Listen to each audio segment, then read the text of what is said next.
Welcome to the Teach Better Talk podcast, your official podcast for the Teach Better Podcast Network, the hub for all things education, brought to you by teachbetter.com. The Teach Better Talk podcast is committed to answering your burning questions through a variety of lenses and bringing new offers to you and your colleagues to help you thrive throughout the school year. My name is Ray Hewart, and we love your questions here on the pod. If you have any questions that you'd love us to consider as topics for future episodes, please share them with us by emailing info@teachbetter.com.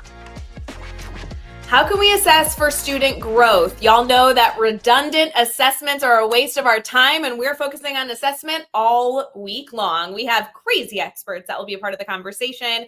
I myself am having some crazy PD reflective moments already. One of my favorite guests, and I feel like I'm a part of his, I'm president of the fan club, is here today. But before we get into all that, I want to give a quick shout out to Jeff Gargas. Jeff Gargas is our COO and co-founder of the Teach Better team, and somebody that is constantly creating the wackiest assessments to make sure that our Teach Better team is doing well, not only internally as a quote unquote business, but also externally for our community and the people that we serve, not only through professional development, but through our wacky little crew of communities that we love to facilitate. So whether you're an administrator, a teacher looking for a blog, or anything in between, we have something for everyone to be able to be a learner. So thanks, Jeff, for everything that you do. And we're getting into this crazy episode. Trevor is here with us. Trevor, how are you doing? Thanks for coming on the pod.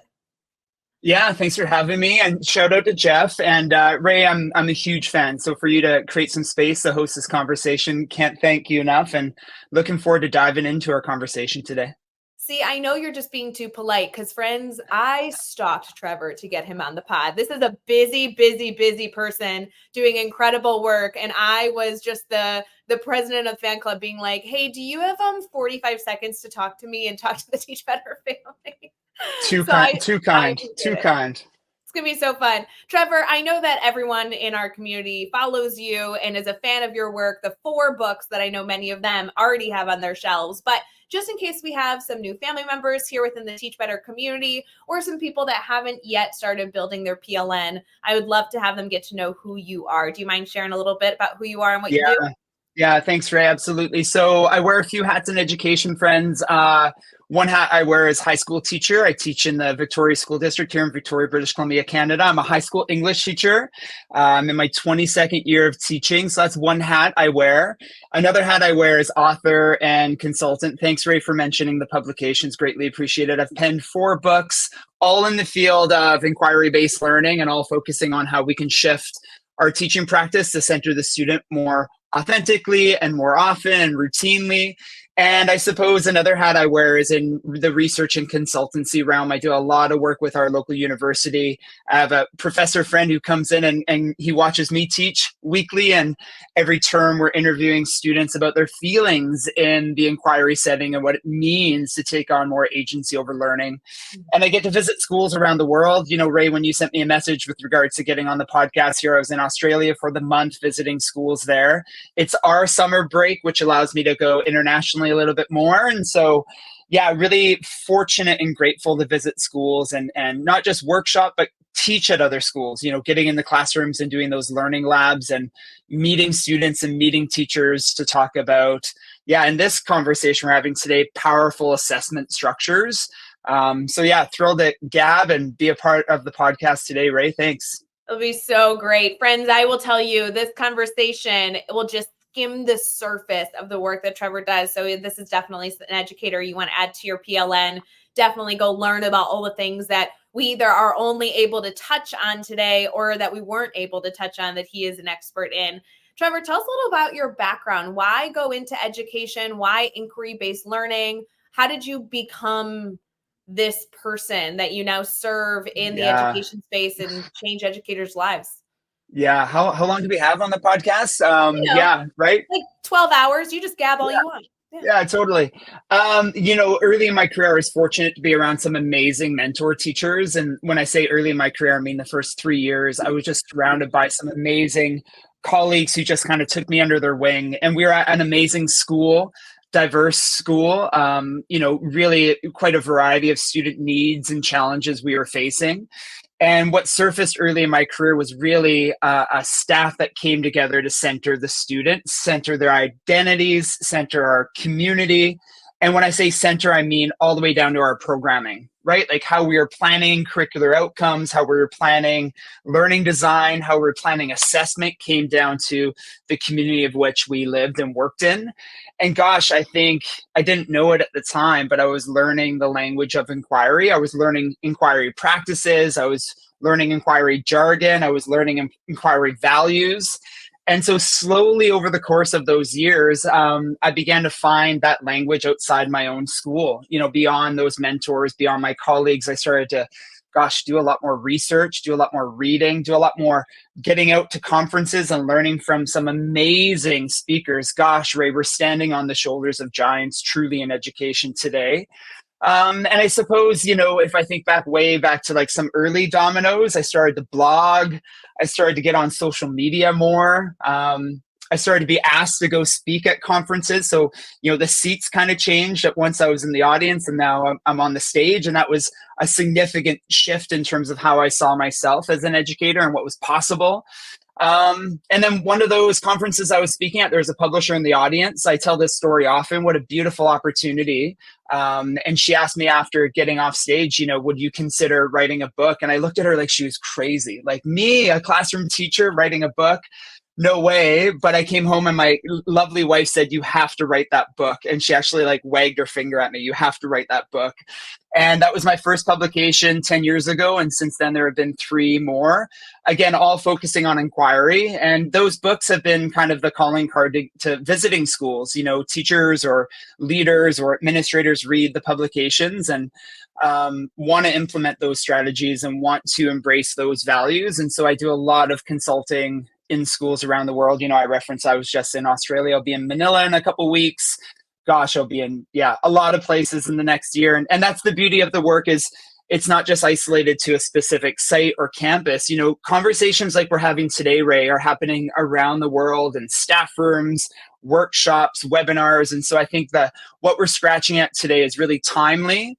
And it's really, really helpful because we want strategies that impact our practice like right now, not in the ether of hoping something's going to change. I often assign homework at the end of a workshop and I want the homework done like the next day or the next week. I don't want it done in 6 months. And so I'm really excited to talk about some of those specific, sensible, and timely strategies today. Our crew loves the tactical takeaway. I can't wait to get into this dialogue. To start off, I do know that so many of our community are listening on their drive to school or maybe during their break or on their way home. There's a lot that we're able to do as we, mostly multitask anytime we throw on a podcast or visit the YouTube channel to watch the show. I do want to make a strong connection between inquiry and assessment. I know a lot of educators might be thinking, wait, inquiry-based learning is more of like how I'm planning my lesson, how my students are engaging with the content, how they're exploring the information. Isn't assessment just like a pencil and paper and everyone sits in rows and quietly like does the problems that I give them? Like, how are we making connections between these two concepts? Do you mind speaking to that a little bit? Yeah. Beautiful transition there, Ray. Well, in the inquiry setting, we really value students becoming more competent, more capable, more independent. And so a problem statement I was seeing in the schools I was visiting around the world was we were doing all these amazing things in the inquiry kind of focus. Students were genuinely reporting that they were more curious about their studies. They were more engaged. Dare I say school is even quote unquote more fun. But then, gosh, when we asked students about assessment and said the A word, we heard some really different things. Yeah, big thumbs down, Ray. When we asked students how they feel about assessment, they would tell us things like, well, assessment makes me stressed, and assessment causes anxiety, assessment is confusing. And so those are all adjectives that were quite troublesome for me in my work at these schools. And so we really dove deep into how can we have students become what I like to say more assessment capable? How could they self-assess and peer assess with just not more confidence, but with more accuracy, with such accuracy that it kind of puts my role in assessment, kind of at the side, because students are becoming more and more capable in that assessment realm. Undeniably, throughout our year with students, our term, our semesters, we have to do some of those assessments that you refer to, where students kind of have to sit and bring out the pencil and paper, and there's that stage or mandated assessment. But gosh, to get them ready for that, we need them to understand themselves as learners, their strengths, their stretches, and that self-assessment compass, so to speak, is a critical part of that. So the bridge between inquiry and assessment, and those two realms of teaching, learning, planning, etc., truly comes down to, we want more independent learners, more capable learners, and sharing the landscape of assessment is a big piece of that, Ray. We have so much that we're going to be able to get into here. Stick with us as we dive into the theme and our leading question. Quick pause to talk about the Teach Better Academy. Are you a member of the Teach Better Academy? For $9 a month, you can get access to over 40 courses that are specialized and designed for teacher leaders all across the US and Canada. These not only show you how to break down standards, bond with all of your students, design the best leadership plan, work with teachers with varying personality types, learn more about co-teaching, and anything in between.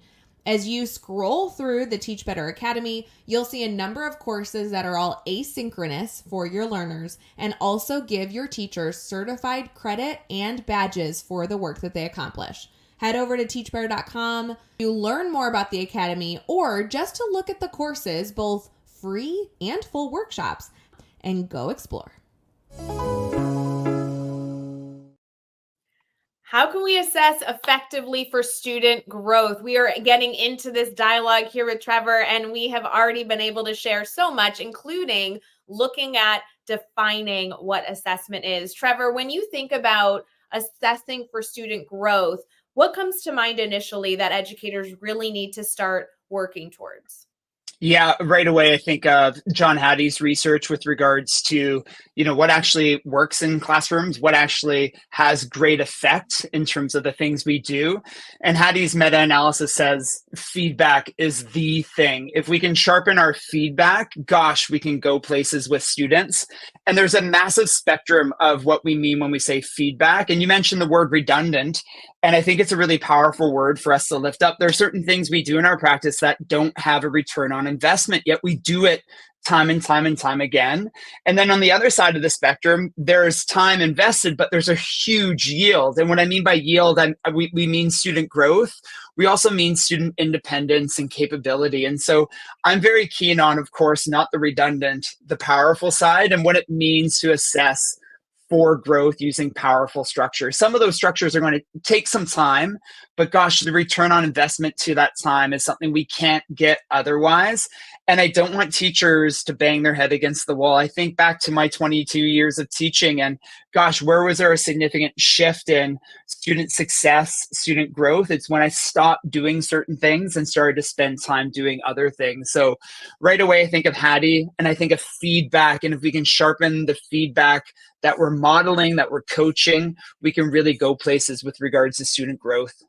Oh my gosh, I have 1,000 questions for you. But Trevor, we got to first look at that redundant assessment. Can you give me an example or two to kind of call us out? What is an example of a redundant assessment? Because I just know that in my career in education, and even my career now supporting educators, I know I've done it, and I know that I probably do a few of them still that I need to be better. Yeah, well, I think it's important to note that sometimes we have to do these strategies. There's times where, whether it's the state or the mandated assessment is forcing us to do certain things. But gosh, when you have agency in your classroom and you could do things differently, I beg of you to not do some of these strategies, not do some of these things, right? So number one is when it comes to peer assessment, oftentimes teachers let students get away with merely kind feedback. And kind feedback, we hear it all the time. When we ask students to peer assess, they'll say things like, good job, or well done, or I liked it. And of course, students are going to find no value in those types of feedback and assessment experiences. They're going to say, what did I get out of this? So anytime we say peer assessment, if that's a previous experience students have had, they're not going to engage. They're going to disengage. And dare I say, they're going to feel pretty darn disenchanted with those experiences. So I think of the work of Ron Berger. Ron's a colleague. He's written many publications around critique and powerful feedback. He says we have to do kind, but then he says we need peer assessment to be specific and helpful. And those three realms is where we can really go places with students. If we can get them to give feedback that's kind, specific, and then helpful, it's no longer redundant. Now it's powerful. And then when students are having those peer assessment conversations, we can actually give them feedback on their feedback. I know we're going places now, right, Ray? We can actually coach their behaviors, their responses. And what we're doing in feedback for feedback is we're actually coaching them for more growth and less of us doing the heavy lifting. Like you and I, we can give kind, specific, helpful feedback, but gosh, teacher burnout is a serious thing. And if we're the hardest working people in the room, not only are we robbing students of becoming more assessment capable, I don't know the shelf life of teachers who can continue to do the heavy lifting of that realm of our profession. So I've kind of mentioned two. So let's just be clear for the listeners. Number one, kind feedback is redundant. We need to go deeper to specific and helpful. And number three, we can't be doing all the assessing alone. You know, if we're taking assessment home with us, if we're staying after school doing all the assessment alone without our students, we're actually robbing them of the rich learning from assessment so they can become more assessment capable. So we kind of got two for the price of one there, Ray. Did you get that? Again, kind, and don't do assessment alone. Try to do it more often with students in class. I am eating all of this up. With this podcast episode's never going to end. We're just going to sit here and talk for eternity. But I will say I feel so seen that early on in my career, I did probably 90% redundant assessments where I can tell you the feedback was too broad. It was given just for the sake of I was being told to give a chapter 4 test, or I was being told to give an exit slip. I wasn't actually seeing value come from these redundant evaluations. Whereas when I shifted later on in my career to more of a mastery focused classroom where students were able to move at their own pace, I actually adjusted all my assessments because I no longer was taking anything home to evaluate, but instead I was having one-on-one or small group conversations with students every single day. I was more efficient and effective. The students were getting more out of it, and it was so much quicker. Quicker. Yeah. And, you know, we have to take things home with us from time to time. Sure. But gosh, I think of how less I take home now. Why? Because I'm assessing with students in class. Again, if we can imagine a window of impact, and what I mean by a window, I mean time.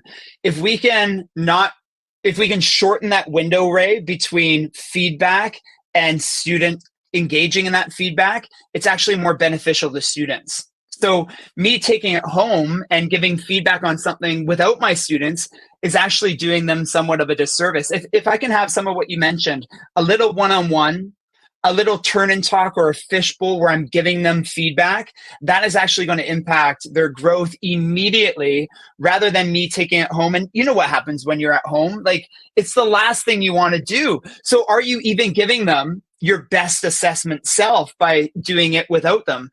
Absolutely not. So again, what has to come home with you? It happens sometimes, but when we have agency and choice, I beg of teachers, don't do it to yourselves.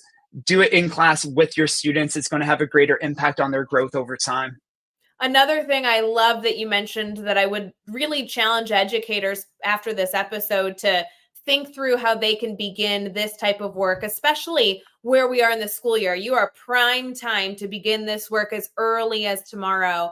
Trevor, is your focus on giving feedback on their feedback? A lot of this is this upfront work of teaching students how to be the best possible learners in the classroom. Something that you're focusing on here is having students practice giving feedback, getting feedback on their feedback, then giving more feedback. Think of the long-term cultural environment you're going to create in a classroom where students are able to really speak to each other as more of a growth community versus the educator just being the expert at the front of the room. Yeah, yeah. And so let's talk really practical. Let's give the listeners a lesson. Can we do that, Ray? And everyone listening is going to consider, should I do this lesson? Can I do this lesson? Does this fit in my context? So number one, something we need in our classroom are 3 anchor charts that we're going to create of kind, specific, and helpful. Remember, I said those words from Ron Berger earlier. So some sentence stems for kind that students can go look at as we're engaging in a feedback activity that I'm going to describe. Some sentence stems for specific and helpful. Those are going to come directly from the standards and the curricular outcomes we want students to demonstrate. So the kind sentence stems, they can stay up there all year long, to be honest. Students are going to become pretty accustomed with those pretty darn quick. But the specific and helpful, we may rotate through those. We may create new ones depending on what we're assessing for. So that's number one, friends. Plan for those, create those anchor charts. Number two, let's create some kind of a dynamic in class where students are going to rotate through little peer assessment conversations. I love to set classes up in a circle and students are facing each other, one inside circle, one outside circle. It's kind of like speed dating, if you can imagine, but speed geeking. And students are going to peer assess using the sentence stems. They're going to come to that little conversation with some evidence of learning, and they're going to look at those 3 anchor charts, and they're going to give each other feedback. And then as they're giving each other feedback, the teacher just walks through the room and has a listen and has a watch. And we can sit with some students. If they need you to sit with them because they're not using the sentence stems, then coach it. This is that feedback for feedback piece. We give them 4 or 5 minutes to have a rich conversation. We ask them to document some next steps based on what they've heard from their friend. And then we pause the lesson and we model the model. We give them some feedback on the feedback. We say, one thing I'm seeing that's amazing is many of you are using the kind and specific. One thing we can do better is let's look at some helpful sentence stems. So everyone look at the anchor chart for helpful. What's one thing you could have done differently? And then we rotate them to a new friend. And it's rinse and repeat. Same experience. We're walking through the room, listening, watching, coaching. We call another timeout. Imagine doing that 3 or 4 times, right? Imagine how every student is going to leave with some really helpful feedback. A lot of students are going to leave actually with more evidence done than when they came in, because you know what students are going to do? They're going to be revising and reworking and rejigging their evidence anyways. It's time spent. Like maybe we spend 40 minutes doing that. That's 40 minutes that you're not taking that work home with you, that you're not doing that assessing. And it's actually better for students. It's better for them because they're becoming more assessment capable.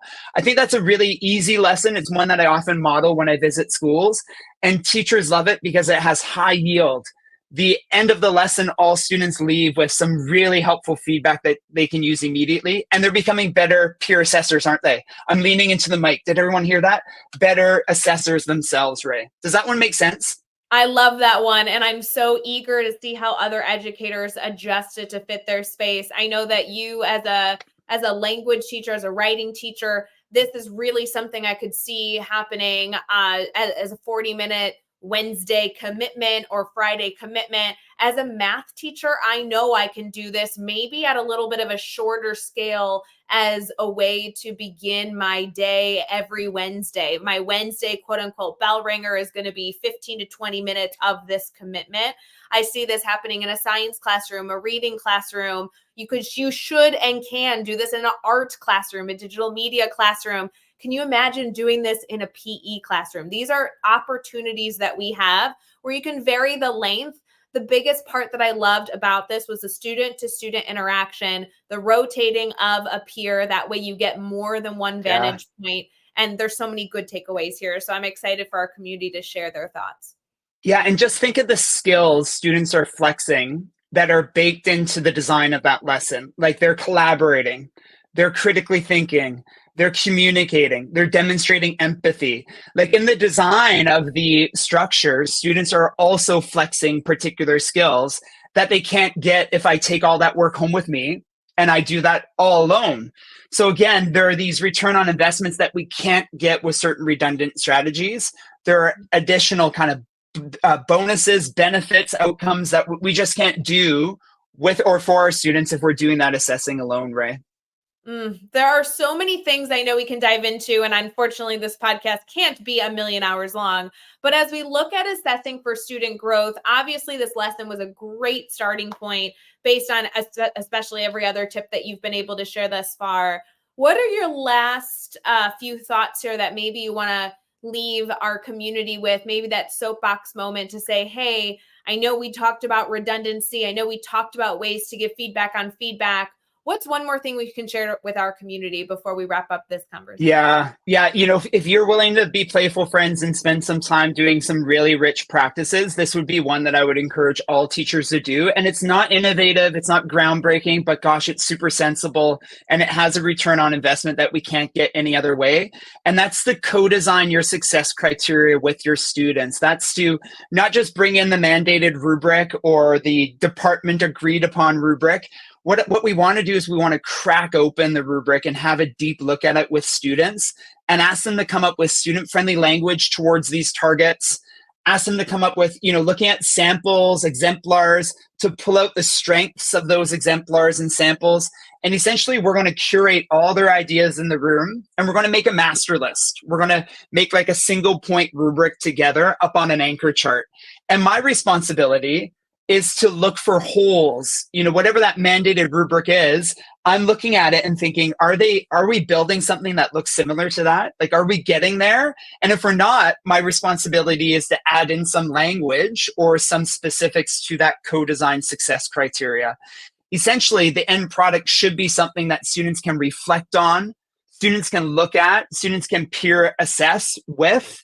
And gosh, when we co-design it, students have a deeper understanding of the assessment target, the assessment language. So again, if we can spend a little bit of time cracking that open with students, the outcome is something that we can't get otherwise.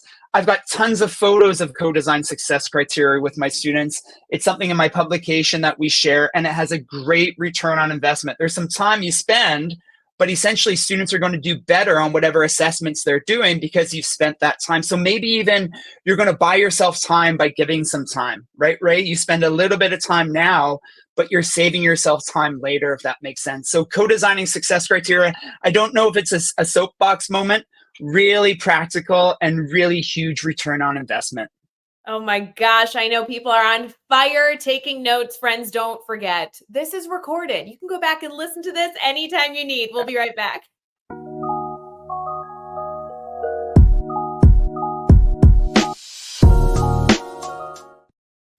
How can we assess for student growth? We have dove into so many different ideas, and unfortunately, we have to wrap it up somewhere. So I do want to encourage all of you to connect with Trevor. So we'll be sharing his contact information. Maybe even you can find a way to bring him into your school and do some work with specific departments or a full staff professional development. Before we get into all that, though, we're going to get into a major takeaway. Trevor, you were able to share so much during this episode, and I know you have so much more to share, which is why our community is going to stay connected to you. What is your call to action for educators if they're only able to take one thing away from this episode? What should it be? Gosh, when you have control over what you can do in your class, stay away from the redundant and spend some time doing something a little bit differently. I think it's easy. I think it's simple. It's sensible. And so breaking our own patterns in assessment, I think, is a key strategy, almost a key mindset, Ray. So just keep in mind some of those redundant things that we spoke about. Let those go, swipe left, and go the other direction. Swipe left, go the other direction. I love it. Trevor, how can our community stay connected to you, the work you're doing? Obviously, they've picked up all the books. Tell me all the details. Thank you so much. Yeah, really active on social media, Instagram, LinkedIn, and X. And you can find me on my website, trevormackenzie.com.